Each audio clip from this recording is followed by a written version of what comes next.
Hello everyone and welcome or welcome back to my channel. My name's Rhiannon and today I'm filming my October book haul.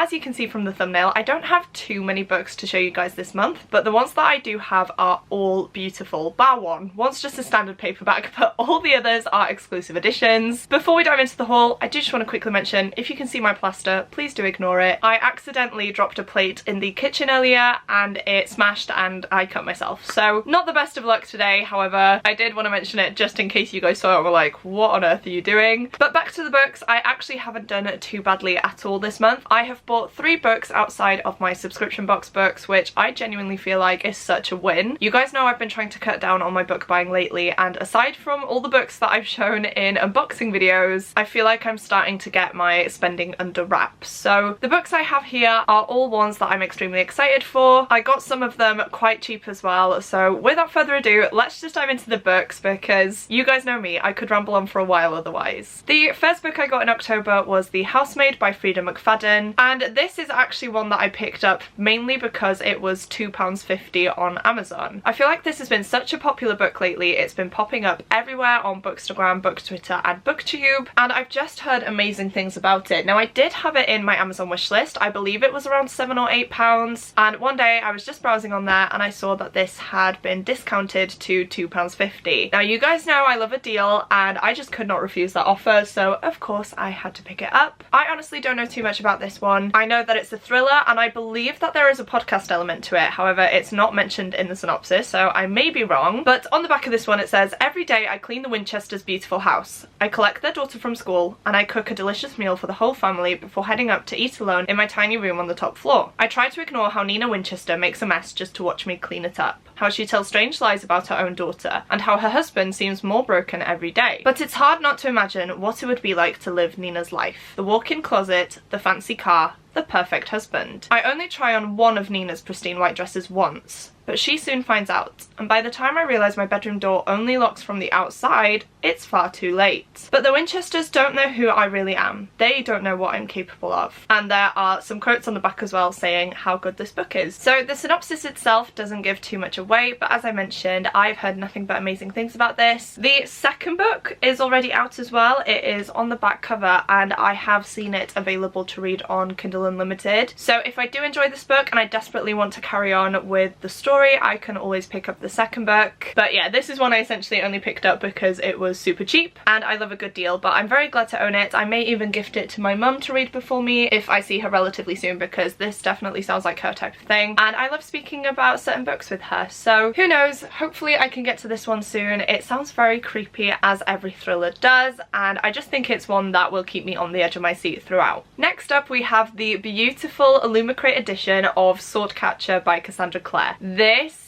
is gorgeous, you guys. The sprayed edges are the star of the show. I have filmed a dedicated unboxing video for this, but I will just quickly show you what it looks like. This is the naked hardcover. Again, it's just beautiful, and we do also have stunning end pages. I will leave my unboxing video and first impressions video, I guess, linked up above and down below for you guys. So if you would like a more in-depth look on this special edition, then please do go ahead and check that out. But this is one of the biggest fantasy releases of the year. It's written by Cassandra Clare, who is the author of the Shadowhunter Chronicles and who is one of my all-time favourite authors. Now she hasn't written anything outside of the Shadowhunter books until this book, and I feel like that is why I'm so excited, because I haven't seen her write anything that isn't Shadowhunters related, as I just said, and so to read an adult high fantasy from her is hopefully just going to blow my mind. I really do hope I love it. The first few reviews that I've seen have been positive, so I definitely have high hopes, but I'm trying to lower them a little bit just because I don't want to be disappointed if I dive into this book and don't end up loving it. But I just never thought I'd see the day when Cassandra Clare strayed away from the Shadowhunters universe. Now, from what I can gather, in this book we follow 2 main characters. We have Kel and Lynn, and the little snippet at the top says, "Two outcasts have the power to change everything, but will they grasp the hand of destiny?" So Kel at the beginning of this book is an impoverished orphan. However, he is taken out of his situation and is told that he is going to be the prince's new sword Sword Catcher. Now essentially that means that he's going to be the prince's bodyguard, in which he is expected to protect the prince with his life. And then Lynn is an Ashkari physician who is a part of a community that has been ostracized for their use of magic. And it says, but after a failed assassination attempt brings her and Kel together, they are drawn into the web of the mysterious ragpicker king, ruler of Castellane's criminal underworld. He offers each of them what they want most, but as Lynn and Kel sink deeper into his world, they uncover an extraordinary conspiracy. As long-kept secrets unravel, they must ask themselves, can forbidden love bring down a kingdom? And will their discoveries plunge their nation into war and the world into chaos? I'm really hoping I love this book. It sounds like exactly my type of thing, so I do, as I mentioned, have high hopes for it. I am also planning on filming a reading vlog for this book where I will be giving my spoiler-free thoughts on this whilst I'm reading it, and then at the end of the video I will go into more spoilers. So I am very excited to pick this one up. I'm excited to share my thoughts and feelings with you guys, and hopefully you do enjoy the vlog when it comes out to you. Next up, I'm sticking with Illumicrate. This is their monthly subscription box, and the book of the month for October was After the Forest by Cal Woods. All I know about this one is that it's a Hansel and Gretel retelling. Again though, it is another beautiful edition from Illumicrate. I do of course have an unboxing for this as well, so I will leave it linked up above and down below if you want to check it out and see it in more detail. But it follows Hansel and Gretel years after they defeated the witch in the gingerbread house, and both of them are now struggling to get by. Their father and stepmother are long dead, Hans is deeply in debt from gambling, and it's only Greta's gingerbread that is keeping the family afloat.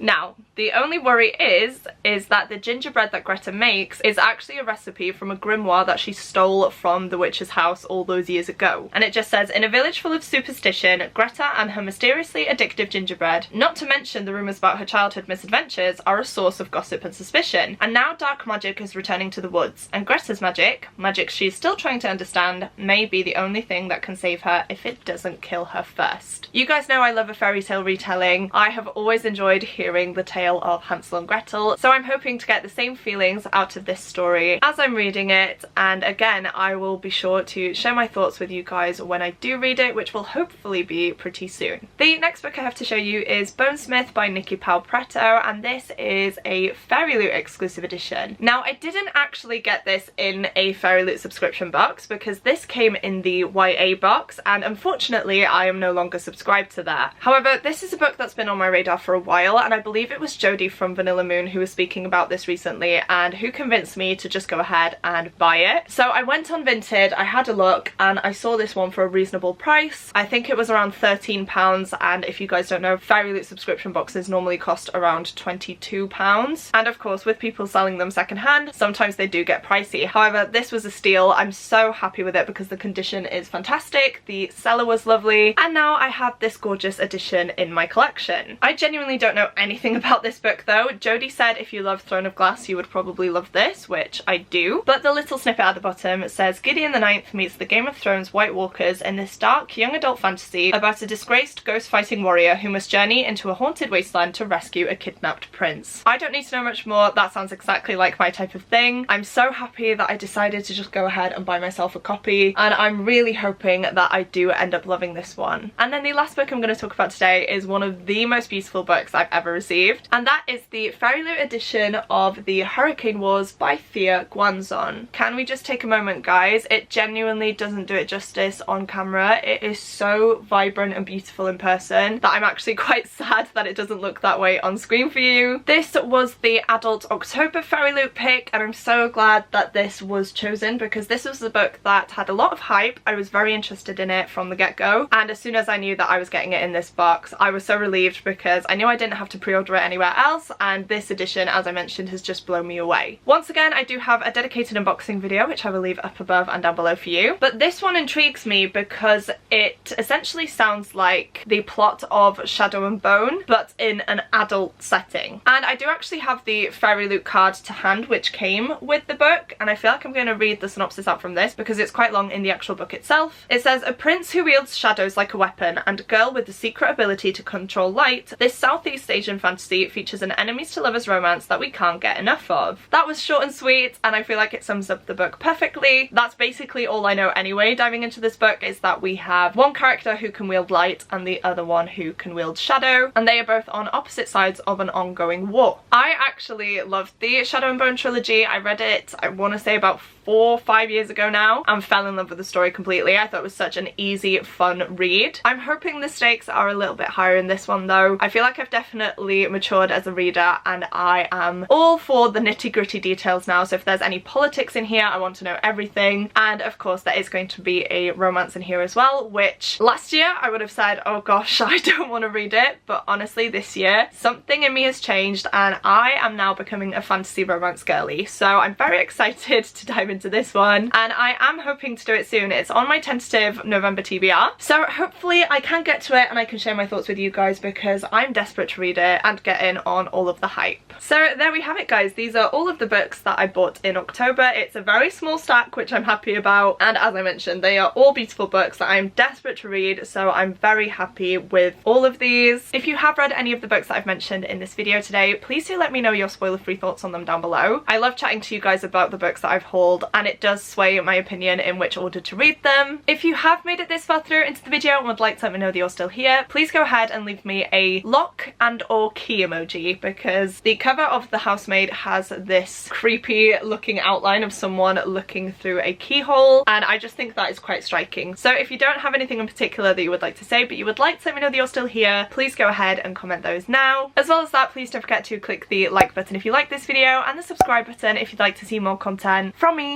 But that is it for me today guys. Thank you once again for watching, it truly does mean the world to me, and I will see you soon in my next video. Goodbye!